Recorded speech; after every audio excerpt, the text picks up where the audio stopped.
Mesdames, bonsoir, merci de nous recevoir chez vous et bienvenue sur cette nouvelle édition d'information sur la télévision Labari. Aucun cas de la maladie de dengue n'a été enregistré officiellement dans notre pays à cette date. Mais qu'est-ce que c'est que la dengue? Quelles sont les causes de cette maladie? Quelles dispositions prendre en cas d'apparition des symptômes? Éléments de réponse dans ce sujet de Boubacar Ibrahim. Il s'agit en effet d'une maladie très peu connue du public nigérien, mais qui devrait quand même être prise au sérieux. Transmise à l'être humain par piqûre de moustiques également infectés, la dengue est une maladie virale très infectieuse. Selon des informations qui circulent depuis quelques jours, cette maladie qui sévit déjà au Burkina Faso serait aux portes du Niger. Pour l'instant, aucun communiqué officiel n'est encore apparu pour un quelconque cas qui serait détecté. Dans une note d'information rendue publique, l'hôpital général de référence de Niamey lance une alerte et invite les établissements de santé du Niger à la mise en place d'une procédure de dépistage efficace pour faire face à la question.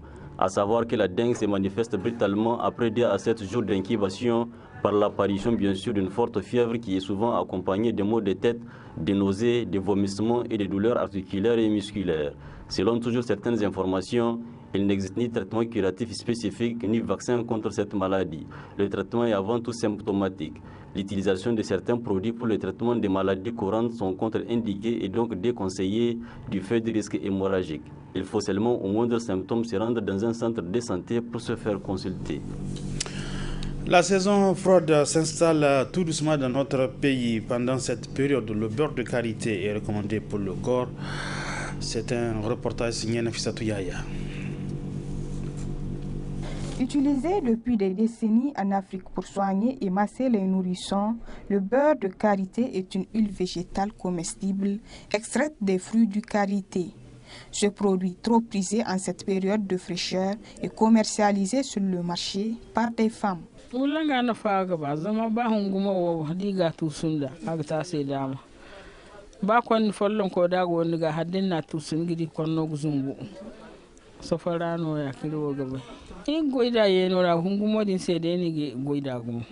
Le beurre de karité a beaucoup d'utilité, surtout pour les enfants en cette période de fraîcheur.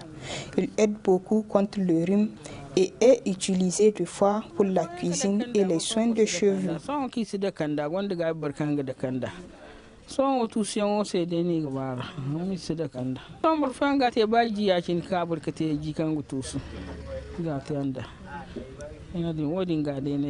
Riche en vitamines A, E et D, le karité est un arbre qui pousse principalement dans les savanes de l'Afrique de l'Ouest et du centre. Bulangawo hay kan sir go ganere ali beeri no gazan no ga bor kul kanna tu sun ga hamo ga kani to bora sima masal kul no bora sima ga hamora bora ga kani bani samay bora ga tun bani sama. Ça fait plus de 10 ans que je vends le beurre de karité. Il est utile pour les enfants et même pour les grands. Ce beurre nous vient du Burkina Faso, du Bénin ou du Togo. Agufunu man Togo en kunna agufunu.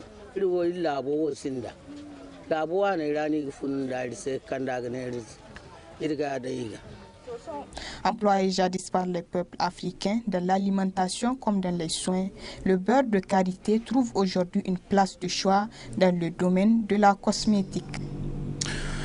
La suite de cette édition de formation, cela fait 3 mois que le Conseil national pour la sauvegarde de la patrie, le CNSP, est à la tête de notre pays. Après 3 mois de gestion, les Nigériens se prononcent sur le bilan de ces 3 mois de gestion. On écoute quelques-uns interrogés ce matin par une de nos équipes. Après les 3 mois de gestion du CNSP, donc en tant que citoyen, je ne peux que vraiment me réjouir de leur gestion parce que compte tenu de tout ce qu'ils traversent comme sanctions et que les militaires ils arrivent vraiment à assurer. Et sur le plan sécuritaire, ils agissent sur tous les fronts. Donc on ne peut que vraiment les féliciter et les encourager, leur dire que le peuple nigérien est derrière eux. Ce que je pense du CNSP, vraiment, c'est que tout le monde attendait. Ils sont sur la bonne voie. Les 3 mois de gestion, on ne peut que s'en féliciter.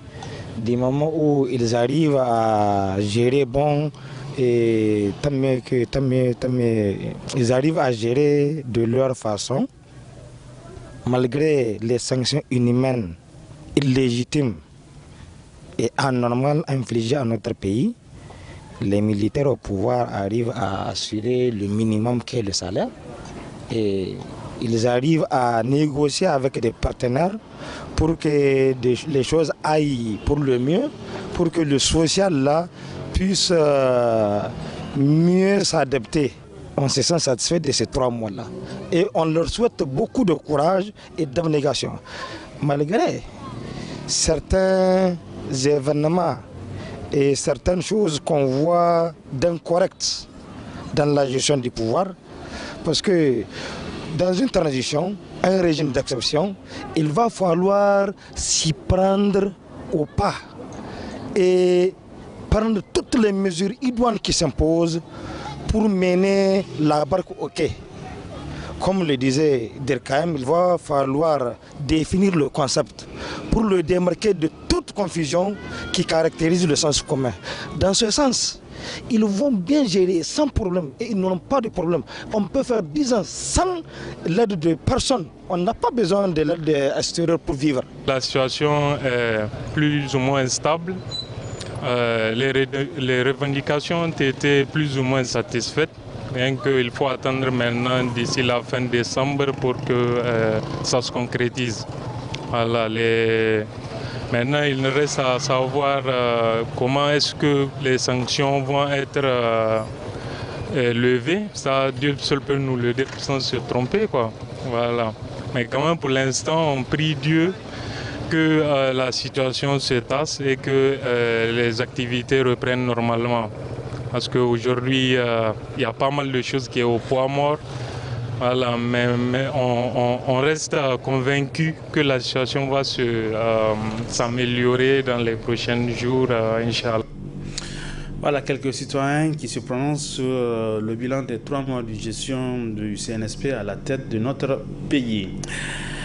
Les déchets ménagers constituent un récurrent problème dans les centres urbains, à l'image de Niamey, la capitale de notre pays. Des ordures dont la gestion donne du fil à retordre aux autorités municipales. C'est un constat signé Chaïfatou Daouda. La gestion des déchets et ordures ménagers de la ville de Niamey est de nos jours un véritable casse-tête pour les autorités compétentes.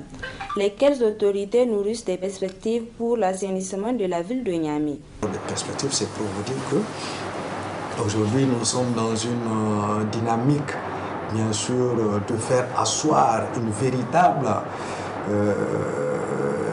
aussi du moins vraiment un bon système de gestion des déchets dans la ville de Niamey, voire une meilleure stratégie de gestion des déchets dans la ville de Niamey.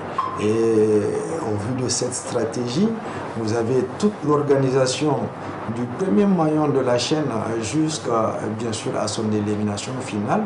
Nous d'ailleurs, avec bien sûr le concours et l'effort sans faille que nous cesse d'apporter le président du conseil de ville de Niamey, Omar Bogar Momoni,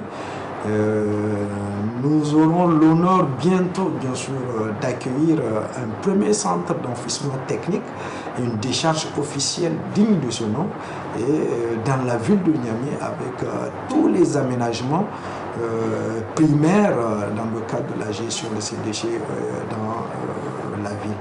Et les populations verront naître un certain nombre de points de déchetterie, de centres de tri, de centres de transfert, donc des centres de compostage. Alors vraiment, et surtout du point de vue économique, ça va apporter beaucoup plus également à un certain nombre d'acteurs qui sont dans la filière et également ça sera source aussi de main d'œuvre vraiment pour les jeunes désœuvrés et également ceux qui y résident dans la ville de Niamey. Ainsi, dans cette optique, une prise de conscience de la population s'avère nécessaire. Les défauts, dans un premier temps, a priori, le premier défaut souvent que nous dénonçons, c'est la mentalité, c'est le comportement de nos concitoyens qui doit changer. Aujourd'hui, ils doivent se dire que dans une agglomération telle que la ville de Niamey, au même titre que toutes les autres capitales de la sous-région dont on aime targuer souvent leur bien-être environnemental, alors aujourd'hui chacun doit prendre un engagement personnel pour dire que c'est ma ville, alors moi aussi j'ai ma contribution à donner. Donc en cela, chacun doit prendre un engagement fort intérieur en lui, en évitant d'ailleurs même, ne serait-ce qu'en prenant son sachet d'eau et de le jeter dans la rue. Il faut préférer le mettre dans la poche pour arriver là où il serait facile de le mettre dans un récipient étanche conditionné et destiné à ces effets-là. Enfin, pour l'hygiène de la ville de Niamey, il est du devoir de tout un chacun de prendre grand soin de stocker ses déchets et ordures dans les lieux où ils ne peuvent se propager et constituer ainsi un danger environnemental. Merci Sherifatou Daouda pour ce reportage. Ainsi prend fin cette édition d'information. Mesdames, Messieurs, merci à vous de l'avoir suivi.